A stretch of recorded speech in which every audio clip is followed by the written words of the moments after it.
96.9% sa ating mga viewers ay hindi pa nakapag-subscribe sa ating YouTube channel.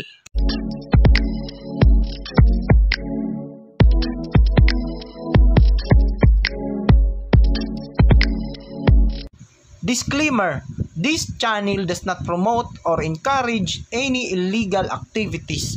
All contents provided by this channel is meant for educational purposes. So what's up guys? So welcome back po sa panibago nating videos. And for today's video guys, ituturo ko sa inyo kung paano kumuha ng API signatures or API credentials dito sa ating PayPal account. So first step guys, kailangan meron tayong PayPal account.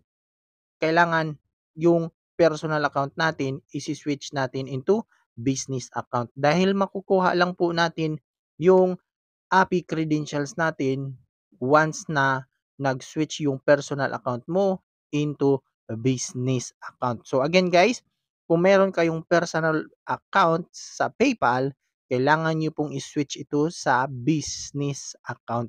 So makikita nyo po yun doon sa settings natin sa personal account, and then i-switch nyo lang po yung business account. So dito pupunta tayo sa ating account settings, and then dito sa ating account access, makikita natin yung API access. So i-click lang po natin yung update, and then hintayin natin na mag-load po yung website natin, dahil doon po natin makukuha yung API credentials natin. So dito po yung API.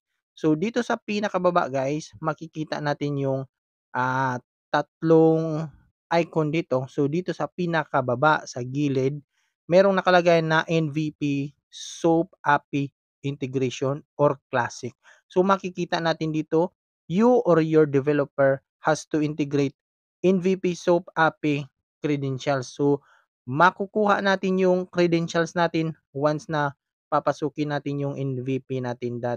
Dito makikita nyo meron request API credentials. So i-click lang po natin yung API signature, hindi po yung API certificate.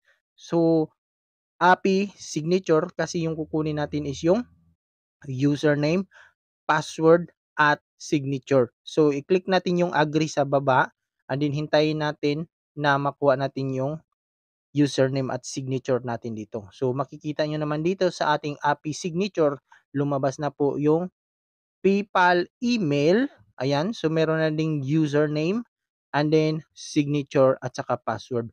So again guys, wag na wag kayo magbibigay basta-basta ng API signature nang hindi nyo kilala. So ito po yung paraan natin kung paano makuha yung API credentials natin dito sa ating PayPal business account. So again, kung meron kayong PayPal account na personal account, i-switch nyo lang po yung personal account nyo into business account, kasi ang API credentials natin ay wala po sa personal account, nasa business account lamang po yun guys.